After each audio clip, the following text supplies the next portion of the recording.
bom dia. No vídeo anterior a gente viu algumas características do Deus morno e algumas características do Deus bíblico. E vimos que são totalmente diferentes. Hoje a gente vai pegar apenas uma dessas características para poder analisar um pouco melhor.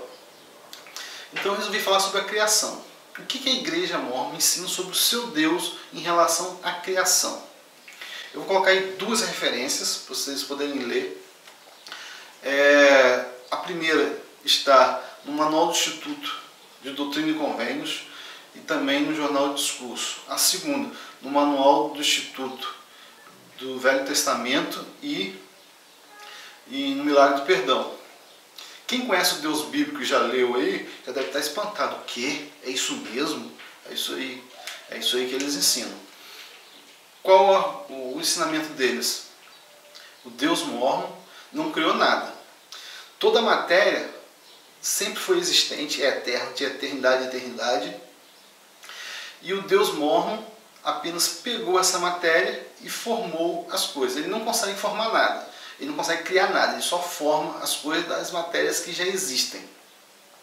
Inclusive, é isso aí que está escrito mesmo, inclusive ele mesmo em algum ponto da história foi gerado por um outro Deus, que gerou ele de uma matéria já existente. Então ele não é eterno. O Deus mormon, o que é eterno no Deus mormon é só a matéria a qual ele mesmo foi formado. É isso mesmo. E fala aí também um pouco sobre a nossa criação. Nós também fomos criados de uma matéria que já existia. Então Deus mormon também nos pegou de uma matéria que já existia e nos formou. E essa aí é a característica do Deus mormon. Está bem claro. Vocês estão vendo o texto aí, não tem o que dizer que não é. É isso aí que está escrito. Agora a gente vai ver um pouco da característica do Deus bíblico. Vamos ver o que a Bíblia nos fala sobre o Deus bíblico em relação à criação. Se tem alguma coisa a ver com esse Deus mormon que só organiza as coisas. Eu vou colocar aí atrás uma imagem da minha Bíblia digital na versão João Ferreira de Almeida, revisada e atualizada. Porque ela é a única que eu tenho com Strong. Então a gente vai poder analisar também algumas palavras do hebraico. Então, no Gênesis 1:1 fala o seguinte: no princípio Deus criou o céu e a terra. No hebraico, esse no princípio, a gente também poderia traduzir como Deus criou em princípio. Então, tanto no princípio quanto em princípio, o que existia antes do princípio? Nada, né? Se é princípio, é porque antes não existia nada. Se existisse, não seria princípio. Então Deus aí já está nos falando que Ele criou do nada o céu e a terra. No Velho Testamento são usados 4 verbos para simbolizar a criação e seus adjetivos, sendo que apenas um é usado especificamente para Deus, exclusivamente para Ele. Eu não sei se a pronúncia está correta, mas é o verbo bara. Os outros 3 verbos tanto é usado para Deus como para os homens, mas o bara só é usado para Deus, porque o bara simboliza criar do nada. Então quando Deus, a gente vai ver lá no versículo 7 do 2º capítulo, que quando está criando o homem, formando o homem, ele usa o verbo itsar. Pode observar aí na imagem, ele está usando o verbo itsar. Por quê? Ele está falando que está criando o homem do pó da terra. Então já está criando de alguma coisa que ele já criou. Então a matéria do homem não foi criada do nada, foi criada de alguma coisa que já existia. Então ele usa o verbo itsar. Só que após ele criar a matéria do homem, ele faz outra coisa. Sopra na narina do homem, dando o fôlego da vida e fazendo o homem um ser vivente. Então ele cria a alma e o espírito do homem. Então toda vez que Deus fala do homem como um todo, ele usa o verbo bara. Por quê? Ele criou o espírito e a alma do homem do nada. Não existia antes, ele criou naquele momento. Então ele usa o verbo bara. Então a gente vai ver que Deus ele faz distinção do que ele cria do nada e do que ele cria a partir de outra coisa. No versículo 3 do capítulo 2 de Gênesis, os verbos que Deus usa.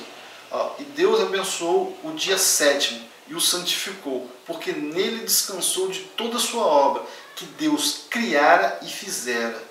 Você pode observar que na versão traduzida para o português, está usando apenas um verbo aí na versão João Ferreira de Almeida, revisada e atualizada. Um verbo para simbolizar as duas coisas. Mas no original hebraico, você pode observar aí que ele usa os dois verbos. O verbo bora e o verbo asa. Então você vê que Deus ele diferencia tanto a criação dele do nada, como a criação a partir de outra coisa. Isso também me faz lembrar de um seminário de Daniel Mastral, onde ele fala sobre o encontro de Moisés com o faraó. Vamos observar o que ele diz? Moisés agora vai enfrentar a Faraó. Começa uma batalha espiritual. Eles agora está diante ali de Faraó para começar uma grande manifestação do poder de Deus. O que acontece? A vara de Arão, um objeto de madeira, é transformado pelo poder de Deus numa serpente. Os feiticeiros, magos, bruxos daquele tempo reproduzem o mesmo efeito, são capazes de fazer o mesmo efeito. Ou seja, os principados que já estavam atuando no Egito, isso a gente vai aprofundar também no nível 2, vocês vão entender melhor, eles drenam o poder através do feiticeiro, e os feiticeiros manifestam sinais. Esses sinais acabam resultando numa manifestação igual ao que Deus tinha feito. Eles também tiveram o poder de transformar madeira numa serpente. Satanás fez isso. Satanás consegue alterar a matéria. O diabo não tem o poder de criar coisas. Criar é só Deus que faz. Criar é você fazer algo do nada absoluto.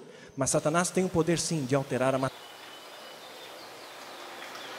Interessante que a gente vê que Satanás ele também tem o poder de criar as coisas, só que ele cria a partir de alguma coisa. Ele é limitado, ele não pode fazer como Deus faz, criar do nada. Ele também é limitado a criar, a modificar a matéria. Interessante, né? Não parece muito com um Deus morno, que também é limitado a organizar a matéria, a modificar a matéria? Então nós vimos a diferença. É muito diferente o Deus morno do Deus bíblico. Eu não posso afirmar quem seja esse Deus morno, porque eu posso afirmar com certeza que o Deus morno não é o mesmo que o Deus bíblico, porque as características dele são muito diferentes. Então cuidado quando vocês forem chamados aí para cultuar, para adorar esse Deus morno, porque quem é esse Deus morno?